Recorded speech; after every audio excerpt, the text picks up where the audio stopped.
ഇന്ന് ഞാനുള്ളത് Brisbane ഓസ്ട്രേലിയയിലുള്ളൊരു botanical ഗാർഡനാണ്. അപ്പോൾ ഇവിടെ വന്നപ്പോൾ എന്താണെന്ന് വെച്ചാൽ ഒരു ചില്ല് കൊണ്ട് പണിതൊരു സെപ്പറേറ്റ് സ്പേസ്, അതായത് ഗാർഡനിൽ നിന്ന് മാറിയിട്ട് വളരെ വലുതായിട്ടുള്ളൊരു സ്പേസ്. അപ്പോൾ ഇതിനകത്ത് എന്തോ സ്പെഷ്യലായിട്ടുള്ള ചെടികളാണെന്നുള്ള കാര്യം മനസ്സിലായി. അപ്പോൾ ഞങ്ങൾ വന്ന് നോക്കിയപ്പോൾ എന്താ വെച്ചാൽ നമ്മുടെ നാട്ടിലുള്ള ചേനയും ചേമ്പും അടയ്ക്കാമരം, അല്ലെങ്കിൽ ചിലതിനതിനെ അവർ കമുങ്ങെന്ന് പറയും ചിലവർ, പിന്നെ നാട്ടിലേക്ക് കാണുന്ന ചെറിയ ചെറിയ ചെടികളാണ് മൊത്തത്തിലുണ്ടായിരുന്നത്.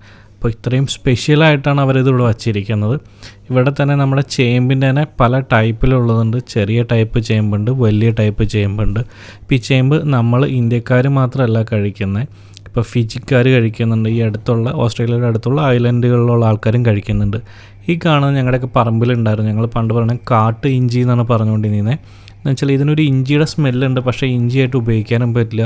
ഇങ്ങനെ ഒരുപാട് ഉണ്ടായിട്ടുണ്ടായിരുന്നു. അപ്പോൾ അതുകൊണ്ട് അതിനെ കാട്ടിഞ്ചി എന്നാണ് പറയണത്. പിന്നെ പറമ്പുകളിലും വേലിക്കൊക്കെ ഉണ്ടാകുന്ന ചില ചെടികളുണ്ട്.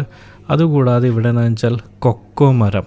ഞാനിത് പല ചെടികൾ കണ്ടിട്ടുണ്ട്. ഈ പറഞ്ഞ മാതിരി ചേനയും ചേമ്പൊക്കെ ആൾക്കാർ വീട്ടിൽ വെച്ച് കാണുന്നുണ്ട്. കൊക്കോ മരം ഞാനത് ആദ്യമായിട്ടാണ് ഇവിടെ ഓസ്ട്രേലിയയിൽ കാണുന്നത്.